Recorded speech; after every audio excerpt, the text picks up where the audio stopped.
জনাব শেখ আব্দুল নূর, সম্মানিত সভাপতি গণতান্ত্রিক রাষ্ট্র পরিষদ।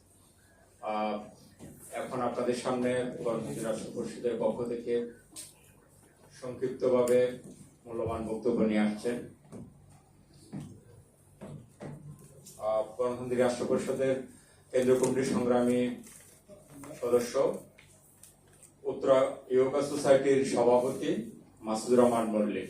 জনাব মাসুদুর রহমান মল্লিককে ওনার মূল্যবান মতামত রাখার জন্য অনুরোধ করা হচ্ছে।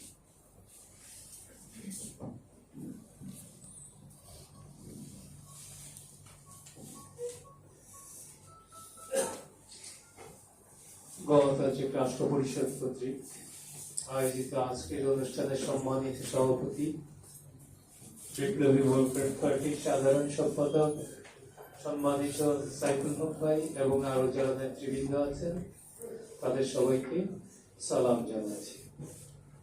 তো আজকে আমরা দেখেছি গণতান্ত্রিক রাষ্ট্র পরিষদের যে সভাপতি আছেন উনি যে বলেছেন যে গুম খুমের রাজনীতি চলে আসছে। আমরা যদি রবিসার দিকে তাকাই তাহলে কি দেখব? আজকের দেশের দর্পণটা তার দিকে তাকান।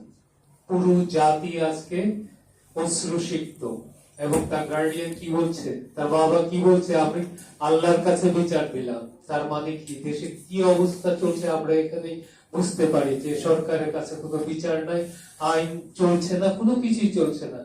তারা বলছে আল্লাহর কাছে বিচার দিয়ে দিলাম, আপনারা তো পারবেন না। এটা আমরা কোথায় বাস করছি?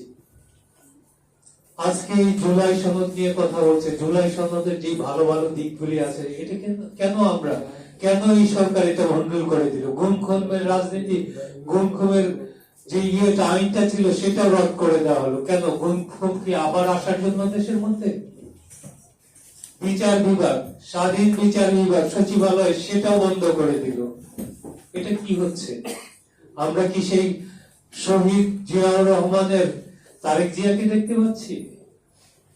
আমরা বেগম খালেদা জিয়ার সন্তানকে দেখতে পাচ্ছি? তার এই দর্শন হওয়া উচিত নয়। আমরা তার দিকে তাকিয়ে আছি। আমরা দেশের তাকে ভবিষ্যৎ নেতা হিসেবে নির্বাচিত করেছি। আমরা সেই জিয়াউর রহমানের সন্তানকে দেখতে চাই, আমরা বেগম খালেদা জিয়ার সন্তানকে দেখতে চাই, মেরুদণ্ড যুক্ত একজন প্রধানমন্ত্রী দেখতে চাই। আমরা এই গুম খুমের রাজনীতিতে আর থাকতে চাই না।